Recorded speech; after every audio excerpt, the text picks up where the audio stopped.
Hi అండి. Hi madam.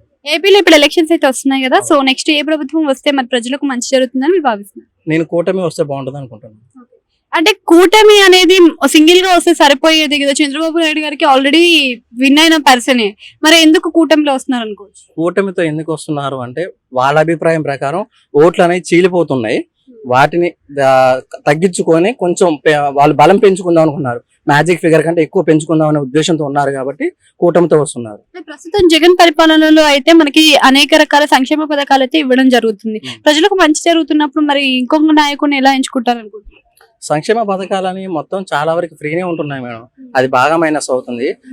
అలా కాకుండా వాళ్ళకి పని అవకాశం కల్పించి వాళ్ళని అభివృద్ధి చేస్తే అటు రాష్ట్రం అభివృద్ధి అవుతుంది, యువతల పర్సన్స్ కూడా చాలా అప్డేట్ అవుతారు. అతను ఫ్రీ ఇవ్వడం వల్ల ఏంటంటే ప్రతి ఒక్కరు సోమరి పోతులు అవుతున్నారు. స్కూల్ పిల్లగాలకు 15,000 ట్యాబులు ఇవన్నీ ఇవ్వాల్సిన అవసరం లేదు ఏంటి వాలంటరీ వ్యవస్థ, అది మరి అంటే నా అజంప్షన్ లో మాత్రం చాలా తప్పు. ఎందుకంటే ప్రతి ఊరిలో పంచాయతీ ఆఫీస్ ఉంది. ఇంతకుముందు ప్రజలకు అలవాటు వెళ్ళి తీసుకోవడం అలవాటు, తెచ్చుకోవడం అలవాటు. ఆయన ప్రత్యేకంగా పెట్టాల్సిన అవసరం లేదు.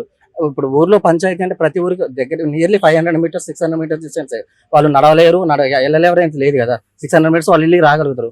వాళ్ళని ఎందుకు సోమరిపోతున్నా చేయడం తెలుసు కదా. అంటే మీరు వాలంటీర్ల సిస్టమ్ ని ఇలా అంటున్నారు. రీసెంట్ గా ఒక సభలో చంద్రబాబు నాయుడు గారు వాలంటీర్ల సిస్టమ్ ని కంటిన్యూ చేపిస్తారు అని అంటున్నారు. మరి వాలంటీర్ల సిస్టమ్ వల్ల నష్టమా లాభమా అనేది ఎవరు కూడా తేల్చలేకపోతున్నారు, ఎందుకని? ఎందుకు అంటే ఈ ఓట్ల కోసమే అలా చెప్తున్నారు అనుకుంటున్నా మేడం. నేను అంటే టీడీపీ గవర్నమెంట్ అయినా సార్, నేను ఇప్పుడు కూటమికి సపోర్ట్ చేస్తున్నా కూడా వాళ్ళు కూడా ఏంటంటే ఓట్ల కోసము వాళ్ళ ఓట్లు రాబట్టడం కోసం అలా చెప్తున్నారు అనుకున్నా. కానీ వాలంటరీ వ్యవస్థ అనేది అనవసరం నా అభిప్రాయం. అంటే ఎవరిని చూసుకున్నట్టయినా కానీ ఎట్ సైడ్ నుంచి చూసుకున్నా కానీ బీసీల వైపు ఎక్కువ టార్గెట్ చేస్తున్నట్టు అనిపిస్తుంది. బీసీలకి సీట్లు ఇస్తామని చెప్పి హామీలు ఇస్తున్నారు. మరి అలా ఇవ్వడం కరెక్టేనా? ఇస్తారా అసలు?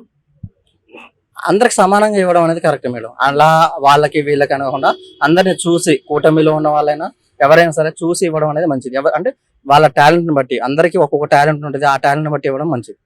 అంటే ప్రస్తుతం చంద్రబాబు నాయుడు గారు పవన్ కళ్యాణ్ గారికి అన్యాయం చేస్తున్నారు, 21 సీట్లు మాత్రమే ఇచ్చి అని అంటున్నారు. ఎంతవరకు నిజం అనుకోవచ్చు? అంత అన్యాయం చేసేటట్టయితే అసలు అతను కూటమిలో ఎందుకుంటున్నాడు మేడం? అతనికి కూడా తెలుసు ఎలా ఉండాలి, ఏం చేయాలనేది ప్రతి ఒక్క విషయం అతనికి తెలుసు.